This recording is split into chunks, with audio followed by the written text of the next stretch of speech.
showed that the BBC in the UK has 200 reporters working online. There are problems in terms of the funding, obviously, of the public sector, and again, this idea of a gorilla that could be dominating online because of the money that's put into it. But it does mean that we have, a very high quality product that's being produced by the BBC that many people find valuable online, particularly the news service, and therefore there's a significant contribution to original production. There's technological innovation and research. Again, the BBC developed the iPlayer. It's been very much involved in earlier developments such as digital audio broadcasting, and public service broadcasters, because of their specific requirement to engage in some cases in research and development, have been able to introduce important developments in the industry. And then finally, it opens up possibilities for possibly new activities that continue to fit with the established framework. And as I said, this idea of a trusted guide. So public service broadcasters used to be the destination point for people, but increasingly they might be seen as a point of departure, and this role of linking to services outside. The BBC is increasingly being encouraged to link to services outside. And if you look at BBC websites, you'll often see a range of links to external sources, and also to provide discussion and contextualization and media literacy. It's very much the public service broadcasters that are engaged in media literacy programs and helping individuals to work out themselves a strategy for dealing with all this information, and to know about how they should search and obtain information online. So we can see that there's a case for PSBs engaging in this field, and that they can actually, in some instances, develop their services to enrich the traditional public service remit. So PSBs have moved into this field.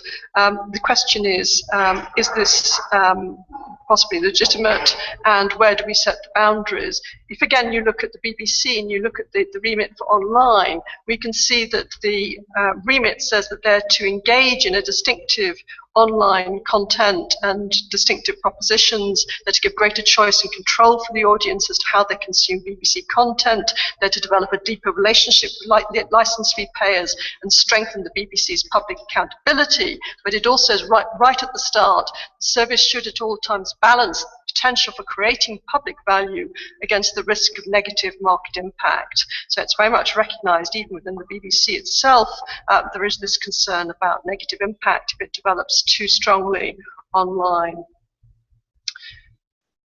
I'm going to just say a few words about some of the challenges which online is posing for public service broadcasters. We can see that it offers opportunities for them to develop, but it also might require them to rethink a bit how they provide services. It offers them the opportunity to draw on user-generated content, a wider range of content. And the problem for public service broadcasters, which isn't a unique problem for them, is the question of provenance and accuracy. Public service broadcasters see themselves as being very much accurate, reputable, trustworthy organisations, and the need to check and to ensure that the material they use is trustworthy imposes quite a heavy burden on them. In terms of accessibility, there's also this question of, in a new environment, making sure that their material is accessed by the public and is readily obtainable. And this is very much what Peggy was talking about earlier.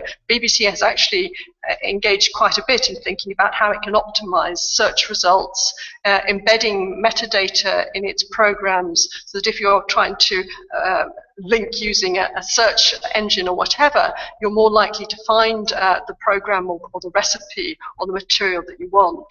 And it's also tried to rationalize its sites, many sites, to try and make it easier for the public to find what they want.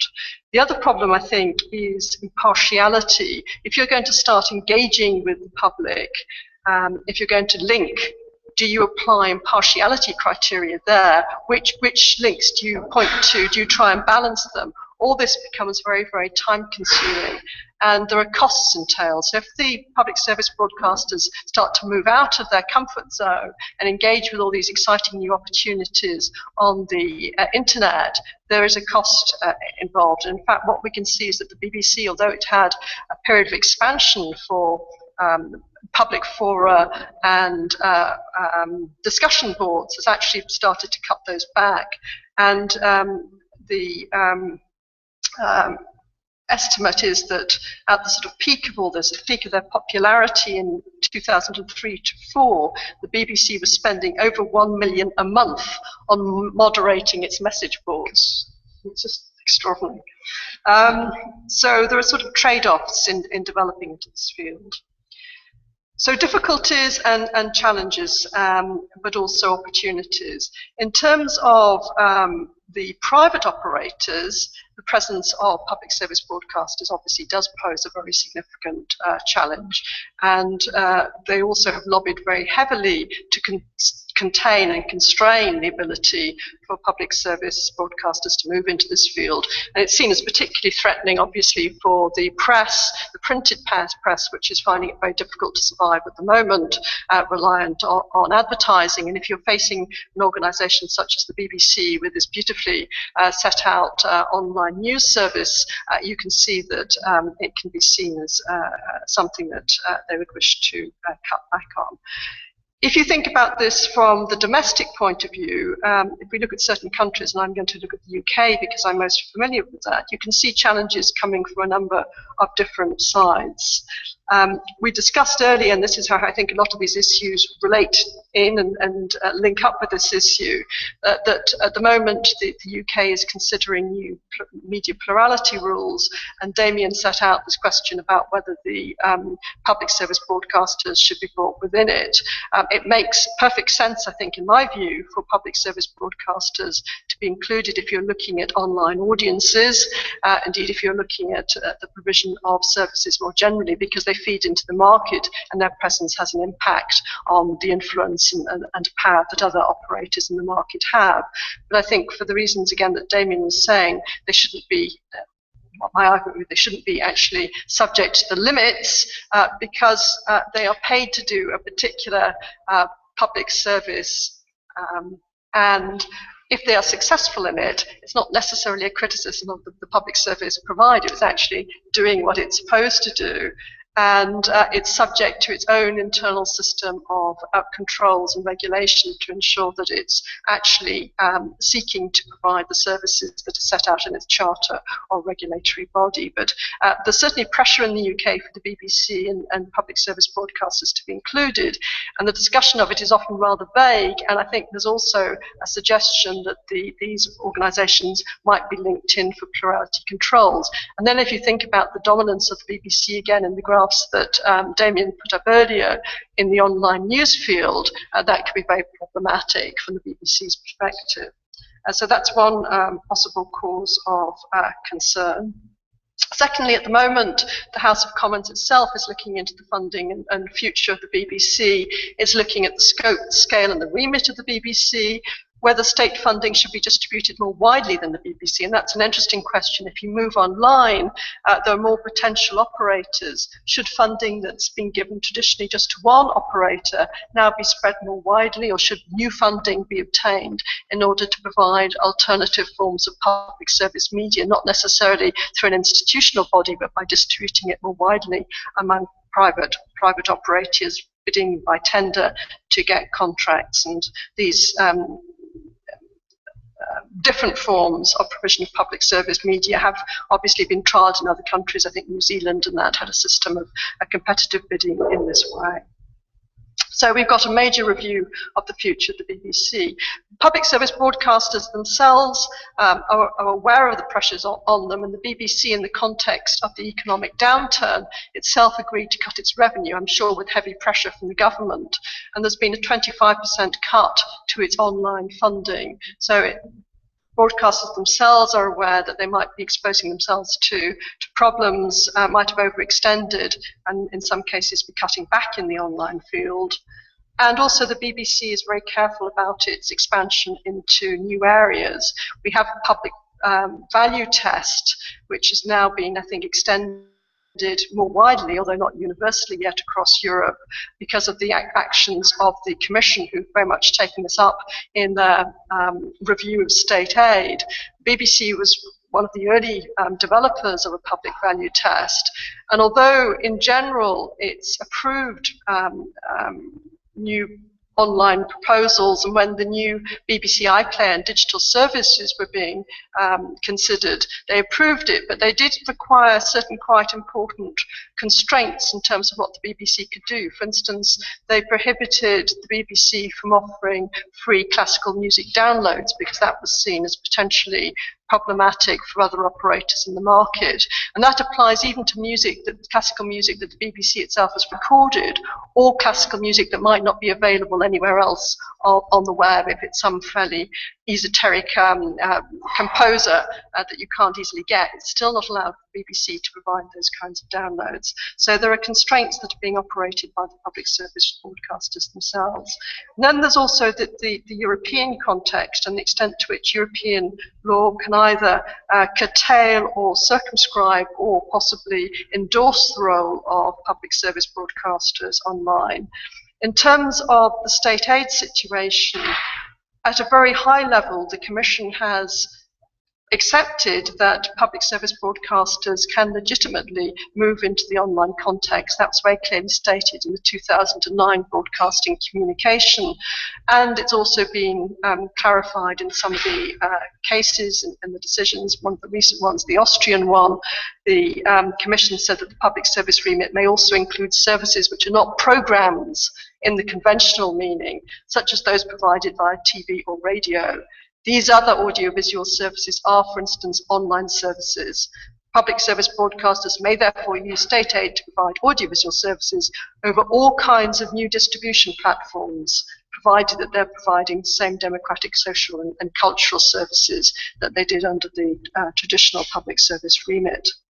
However, member states have been wary of European Union oversight, and one can still see statements in some of the decisions that I think could cause concern. And it's certainly also the case that the provisions on services of general economic interest, which is the basis for the derogation for provision of funding for public service broadcasters under the state aid rules, is seen as a derogation to the competition rules and therefore should be interpreted restrictively. So the initial presumption is against an expansive interpretation to possibly a restrictive interpretation.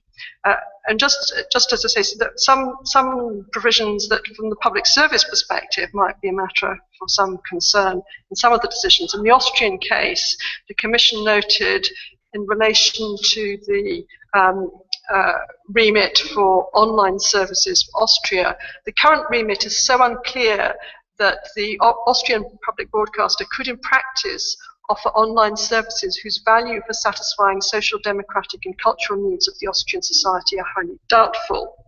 The current remit would even allow ORF to offer an electronic press on the internet, provided it is remotely related to ORF's TV and radio program. And then we can see later on, I think, other statements in relation to the PVT that was set up in relation to the Netherlands case. The Commission therefore shares the concern of the complaints, in particular the Dutch Newspaper Association, whose members must develop a viable online business model or else exit the media market. An uncontrolled expansion of the public service broadcasters to all kinds of media activities in disrespect to the Amsterdam Protocol would seriously harm media pluralism in the Netherlands and elsewhere. This would be in conflict with the common interest of Europe to maintain a pluralistic media landscape. That reference to carrying on activities that look like an electronic press, of course, could be very problematic, because if you look at the BBC News website, that is exactly what it's doing. And that raises the question, is this kind of modification of the public service media to provide text-based news information something that would really fall out with the public service remit from an EU perspective? The EU also has, I think, shown concerns about the way in which the public sector could distort the market by, funding that's provided for it. And in the cases involving France and Spain in relation to new taxes that would be imposed on electronic communications providers, the Commission was concerned that this could conflict with the authorisation directive. And if the Commission's view had been held to be correct by the Court of Justice on that, it would have made it very difficult for member states to move beyond direct grants or using the licence fee to imposing taxes and cross-subsidising from one part of industry to another. Now, whether you think that's desirable or not, and whether in fact that the benefits of it might be outweighed in fact by the ultimate disadvantages, it's clear that that's something that the member states would have considered to be within their discretion and their policy-making powers. If that was cut away from them, that would be have potentially quite significant implications for the public sector. And then finally, just to move on, there are areas that are considered to be very important for public service broadcasters that Peggy has already mentioned for the future, in which, as I say, both domestic but also the EU fields could play an important role in taking this forward. There's access for public service broadcasters to broadband networks and platforms, and this question about whether the existing provisions in the Universal Service and Access Directives need to be extended to on-demand, non-linear services as well as broadcast services. And there's also the question of prominence, which Peggy again mentioned.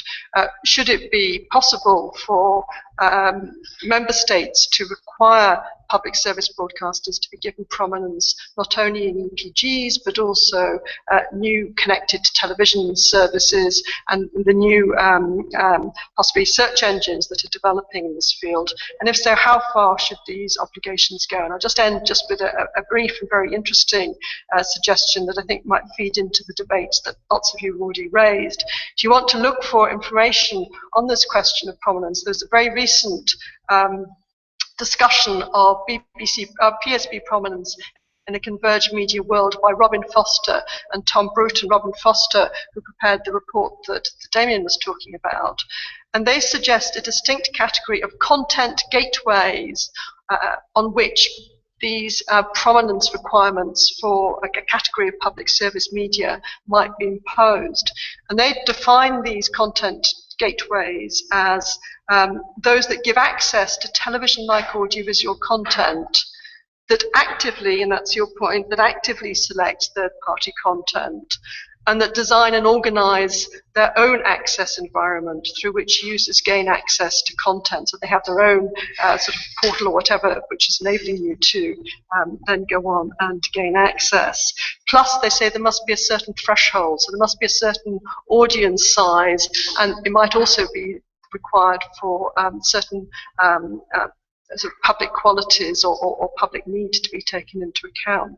So they suggest that this would cover broadcast, IPTV platforms and connected televisions, but they say that it wouldn't generally cover pure search engines, ISPs or media publishers who are publishing only their own content, and that would cover something like the iPlayer. So this is just one example of somebody trying then to cut down and create a clear category of institutions that might be required to provide prominence. But actually, the more I look at this, the more I see that it doesn't really necessarily solve the problem, because many of these terms are themselves open to debate, this whole question of active selection and where that stops and where it doesn't. So just to conclude, thank you for your time.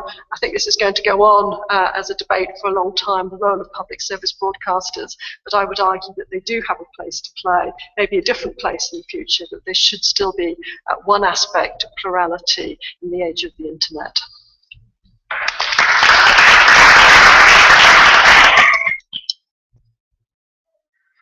Thank you very much, Rachel. Questions and comments? Thank you so much for your presentations, excellent.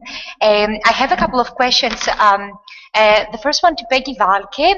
You had one slide with the role that exposure diversity can play in the current media environment and the different solutions, for example, the marketplace of ideas, public sphere approach, etc. And I saw there was the option of individual choice, right? And I remember what Kassenstein said, it's a very different, or there is a huge difference between the public interest and what interests the public. So I think that the individual choice is a bit problematic, but in your view, at least within Europe, what would be the best choice? In terms of exposure diversity, because not all member states have adopted the marketplace of ideas approach, and other member states have not entirely embraced the public sphere approach. So I would like your view on that. And then one other question on the role of public service media in the current media environment.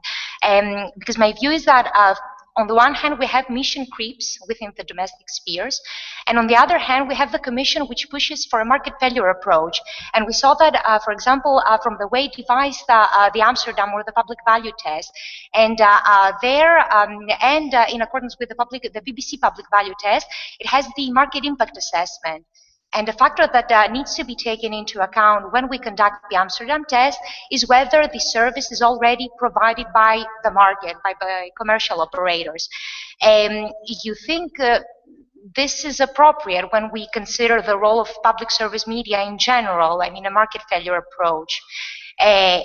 If public service media is still relevant in the current media environment. And a final comment on the role of public service media. I remember the Project Kangaroo in the UK, whereby the commercial and commercial broadcasters and commercial operators in general, and the BBC wanted to create a platform by means of a joint venture for internet protocol television, and it was blocked by the Competition Commission. Do you think that this is a narrow approach? Or should the Competition Commission and other competition authorities within domestic spheres should, in such cases, adopt decisions that allow public services to engage in such activities? That, in my view, that could be a future for public service media. Thank you. Do you want to answer? Well, I don't think you can have a uniform approach or interpretation in Europe,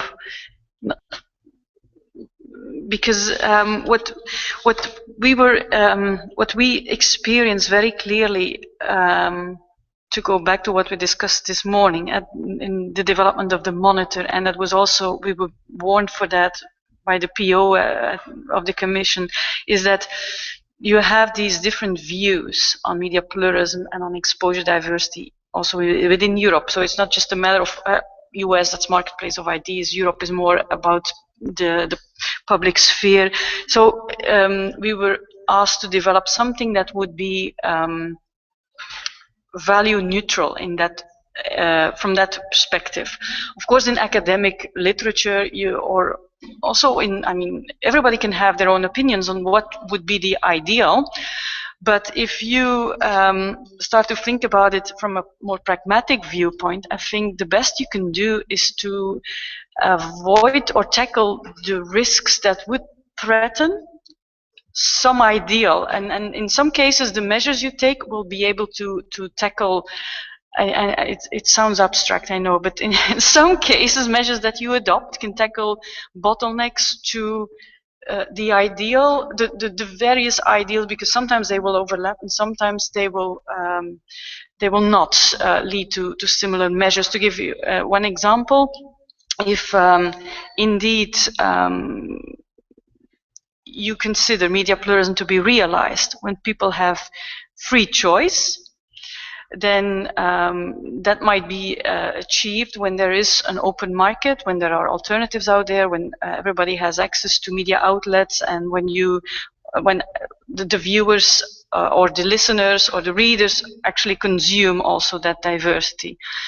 But if you are more a believer in the public sphere ideal, you will try to guide people to certain opinions that, or news reports or TV programs that you consider are more valuable than others. And probably these due prominence rules would, in an ideal or the interpretation of exposure diversity as personal autonomy or as marketplace of ideas, would not have a role to play. So is there, what would you recommend for Europe? I think this is up to the debate. I haven't made up my mind myself. What I do believe, though, is that economic regulation, competition law is definitely not sufficient to tackle all the bottlenecks. And if I think in the context of our media pluralism monitor, and there's a risk-based approach, there are certain risks that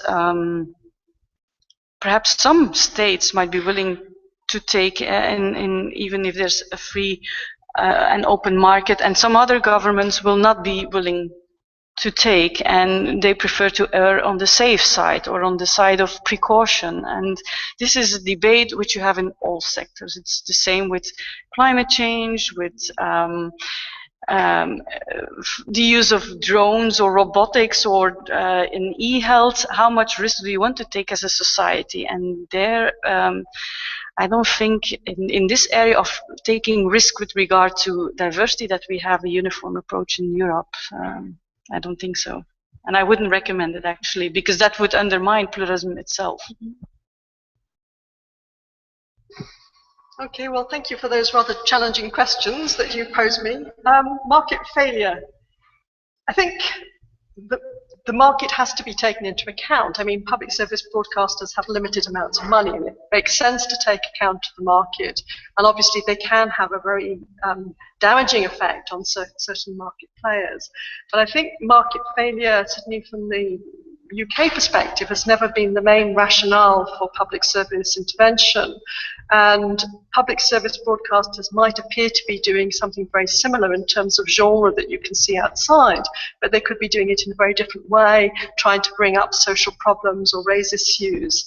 And there's also an idea that public service broadcasters can engage in quite healthy competition with commercial operators. So it's not a case that, you know, if the commercial operators are acting, you should then see the public service broadcaster exiting the market. They can actually work together. The commercial operators can encourage the public service broadcaster to become more innovative or try out new things. And similarly, the public service broadcaster can have an impact on the commercial operators. And I think bottom line, there's a big political question about this, and that you know, I think very much if one looks at it from the view, perhaps I might be wrong, but from the European Union, there's an increasing emphasis on market. Obviously, within the Treaty on European Union, Treaty on Functioning of the European Union, there's protection of services of general economic interest, and they're identified as being important. But there is a sort of basic principle, sort of emphasis on the market as being the way in which we provide goods and services, giving individuals choice, and that idea of liberty, and it's the individual choice that fuels the internal market. Of course, public service broadcasters, to the extent that they are imposing enforced costs in the way of the license fee, are just politically completely against that. They're old style, in some people's view, forms of intervention in the market.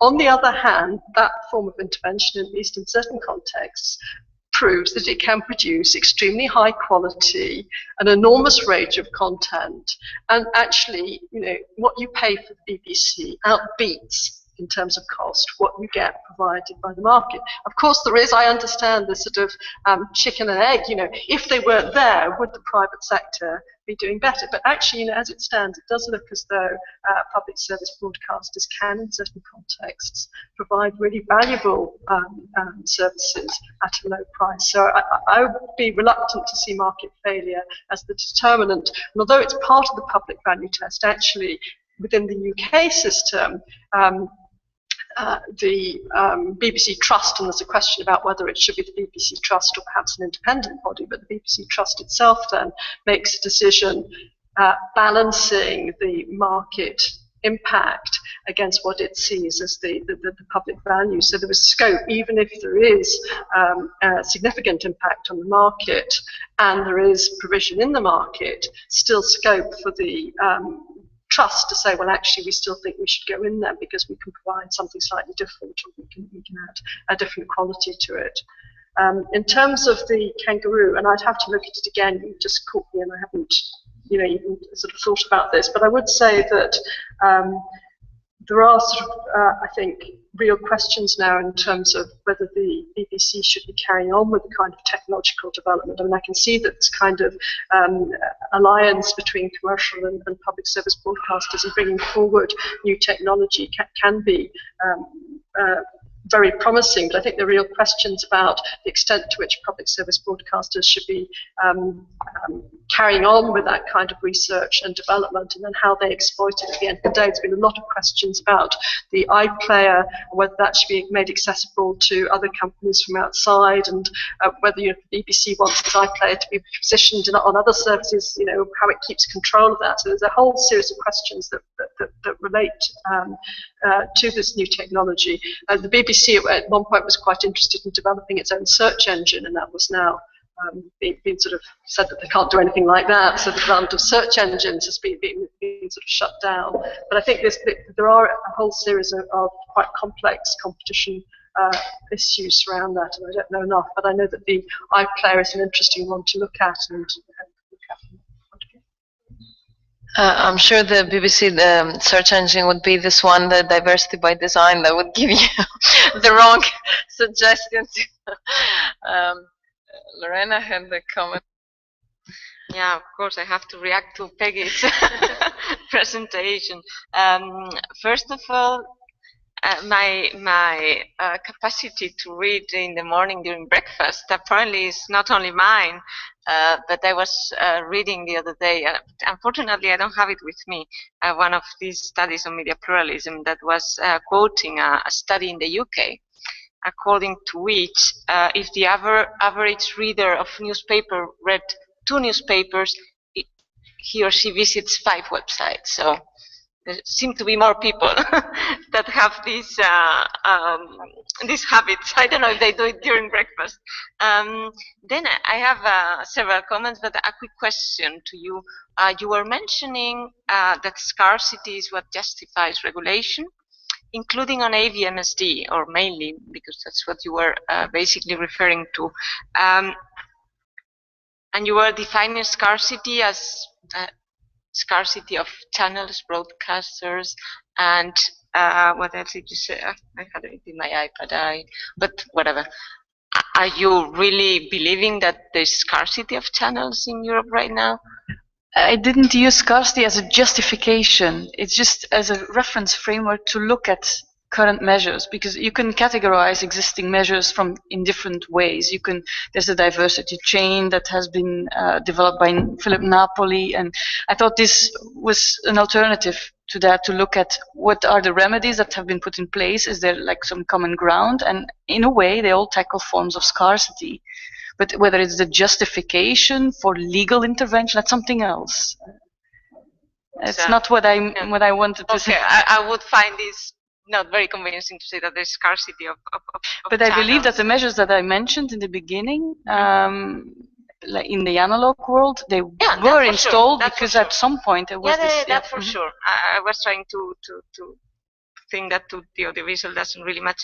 But then as regards the green paper, just a plea to be careful when you say the green paper has recognized or suggests, because a green paper is a green paper, and by definition a green paper does not take positions, ask questions but don't take positions. And this particular one, I can tell you that we've made incredible efforts to in each of the questions in what you have quoted, to try to put all points of views. It has been really a very complicated exercise of saying, okay, this is one thing, but it is being raised that, and it is being suggested, and some people fear that, and we were trying all the time to make sure this is the language we use, just not to endorse anything. So if we have said that there might be issues of filtering that might be issues of finding general interest, is because this is being debated, but there's no position yet. For the rest, yeah, what I was saying before in my introduction, for me, the problem of abundance is very different to the problem of access and personalization. And this is my personal point of view. The Commission has not taken a view on these things, but I really believe that the problem of abundance is a little bit past. That this issue of copying abundance strategies, of course you find it, and you find sometimes in a search that plenty of media are saying exactly the same thing. I link it more honestly to the economic crisis and to the fact that they are going through a big transformation, and it's a problem of resources and of copying and paste that probably is not the first time exists, rather than to a problem of abundance. It is a serious problem, the fact that the transformation that the internet brings with has coincided with a moment of economic crisis. And this can raise this type of issues, but I don't see it as an issue of media pluralism. I agree that the problems of access and personalization that implies some kind of editorial input are more to be looked at carefully. Yeah. Thank you very much, Lorena. I think I'll give the floor to Pierluigi to wrap up and tell us what we have found, what answers we have found today. Well, sorry.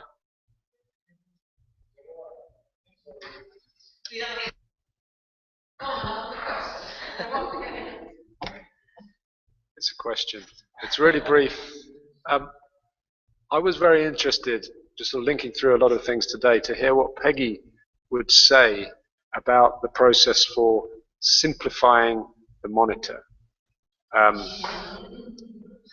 You know, for you personally, given that you know, it won't be possible to do everything in the monitor. Data availability might be an issue.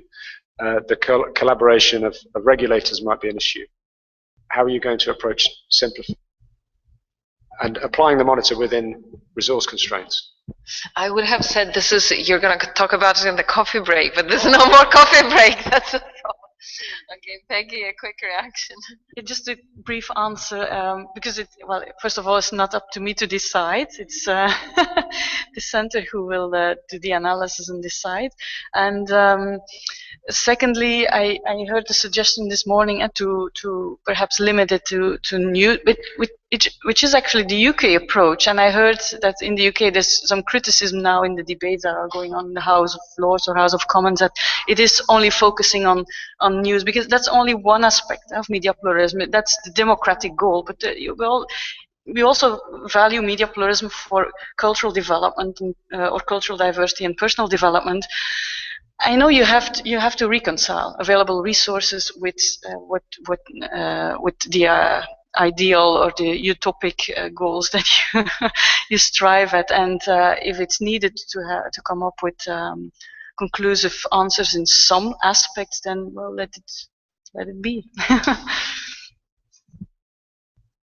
Okay, I won't come on this last issue because this will be really something on which we will work. And I'm by the way, very happy to have Peggy on board to work with on this issue. We'll see what really we can come up. Okay, if I have to wrap up in very quickly a few things, let me do it this way. I'll tell you what struck me quickly about each intervention, what I want to have some more reflection in the future. From Lorena, she said many things, but I think that I want to underline the fact that she was underlining the idea that is very important in this sector action without legislation.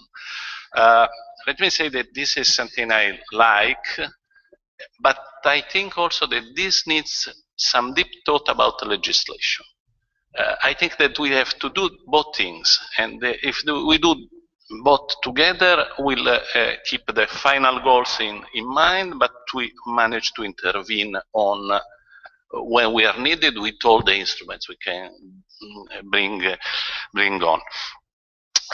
Then Luki spoke about the access as a right. That is a very serious theme, and we have a lot of discussion, and this will be a theme always in the discussion.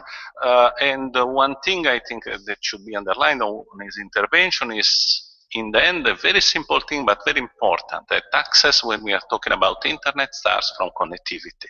So that we have to start from the instruments, the infrastructure, the access to that, first of all. And I think that this is very important because it's the thing on which we are stronger, on which we have more experience, because we have a tradition of universal service, of probably we are not exactly on the same footing, and we'll have to see country by country, region by region, situation by situation, but still is a ground in which we know things, while we know less about more vague rights in this field. So I think that, and I don't know if I'm interpreting it well, but I think that this is the direction in which we really should think. Then I was very much interested and surprised by the analysis of the language factor by Jean, because I think that we know about the language factor. It was, by the way, is even in the monitor, the language factor is an important element. But this taking internet as the element of an adding bilingual factor is something that gives a different angle to the issue of how we look into the internet monitoring, okay? How we create the indicators. We'll have to think about this. It's an important angle, I think.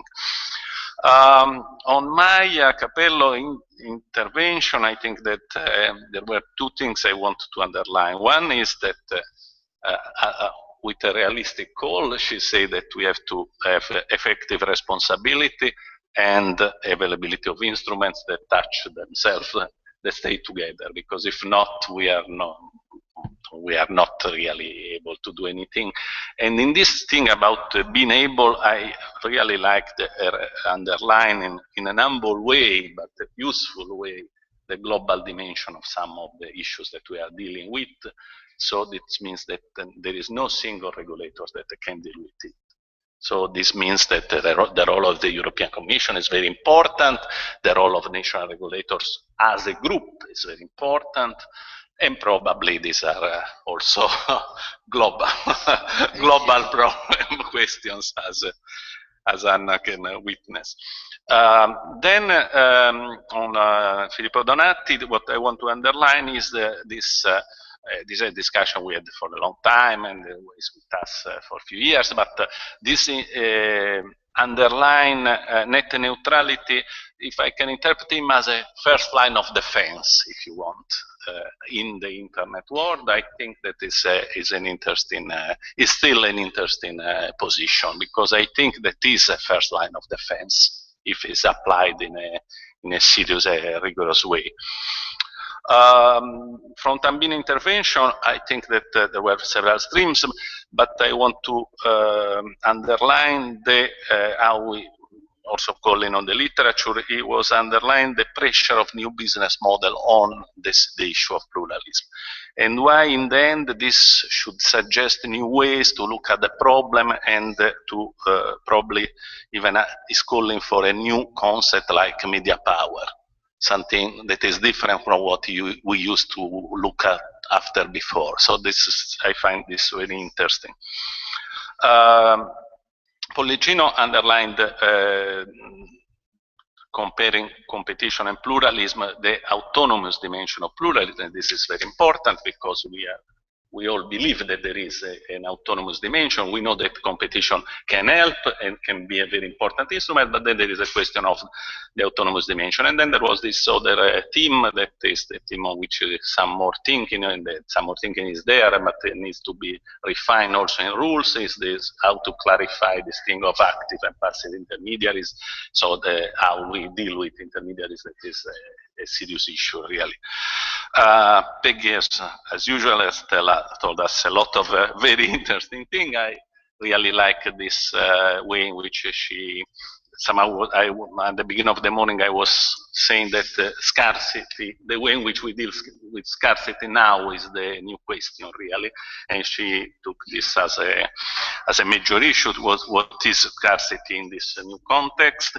And also, I think that was very, very interesting, this discussion that we'll have to develop on the diversity by design, because I think that this is really an interesting frontier for reflection, and for especially when we'll move out from diagnosis to cure, then we'll really come in the forefront of the discussion. And then Rachel was talking about public broadcasting service. I think that the fact that she's telling us that they have an innovative role in online is clear. We are seeing it. We have seen it obviously in the UK, in which we have this great tradition, but also in Italy we are seeing the RAI having a role on the online situation. So it's clearly a new stream. They are not dead, they are alive and they are moving. And if you want, at the extreme, they are even putting some pressure on new market players. So there is, paradoxically, the old question of crowding out by public to the market, to private market players is coming back. So I think that is a very interesting issue, and we'll have to discuss. But still, I think that the fact that PBS is there in this live for pluralism is good news as usual, because we know that is an element that helps. Okay, and then finally, let me recall that we use this very interesting day and this very interesting seminar also to tell us where we stand on the media monitor, because we think that this is a major effort, it's a very difficult effort. We have Peggy on board, but we know that will be very difficult to do this experiment, and so all the help we can get and all the collaboration we can get, we are really very open on this. All the help is welcome. And anyway, again, thanks to have come again to Florence, and thank you very much. Have a good day.